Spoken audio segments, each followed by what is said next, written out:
سب کچھ اللہ پر چھوڑ دو، پھر تم دیکھو گے کہ تقدیریں کیسے بدلتی ہیں۔ عبادت کا کوئی اصول نہیں ہے، وہ ہر اس آواز کو سنتا ہے جو مخلص دل سے نکلی ہو۔ وہ اگر درد ایسا دیتا ہے کہ ساری رات آنکھ نہ لگ سکے تو وہ پھر سویرا بھی ایسا ہی دیتا ہے جو آنکھوں کو ٹھنڈا کر سکے۔ ہم زندہ بندے کو روٹی تو نہیں دیتے مگر مرے ہوئے کے نام پر دیگیں دیتے ہیں۔ جو لوگ اللہ کے ساتھ دوستی کرتے ہیں ان کو کوئی خوف نہیں ہوتا۔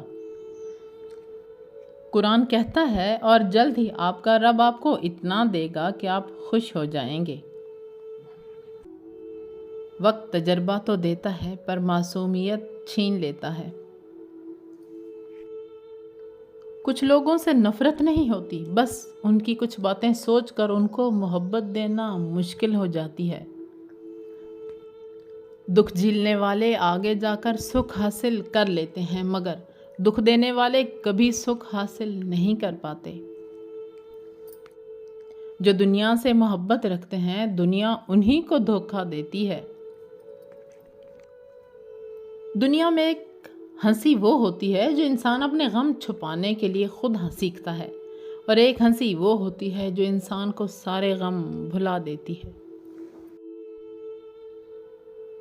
ندامت سے جھکا ہوا سر بے حیائی سے اٹھے ہوئے سر سے بہتر ہے۔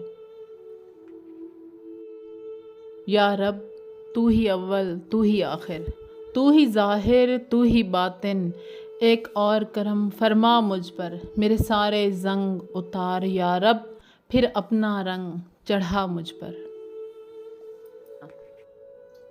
ندامت اور توبہ کا ایک آنسو اس مقام تک لے جاتے ہیں جہاں پہنچنے کے لیے برسوں کی محنت درکار ہوتی ہے۔ جو آپ سے محبت کرتے ہوں انہیں دیکھ کر کبھی مکار ہنسی مت ہنسنا، ورنہ اللہ ان کے دلوں پہ مہر لگا دے گا اور آپ ان کے دل میں دوبارہ کبھی جگہ نہیں پا سکیں گے۔ دنیا میں کبھی اچھے انسان کو تلاش مت کرنا، خود اچھے بن جانا، ہو سکتا ہے آپ کے اس کام سے کسی اور کی تلاش ختم ہو جائے۔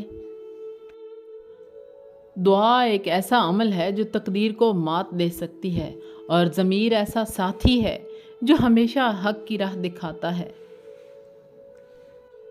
رب پاک فرماتا ہے مجھ سے مکمل یقین کے ساتھ مانگ کر تو دیکھو، پوری دنیا کو تمہارا وسیلہ بنا کر تمہیں نہ نوازا تو کہنا۔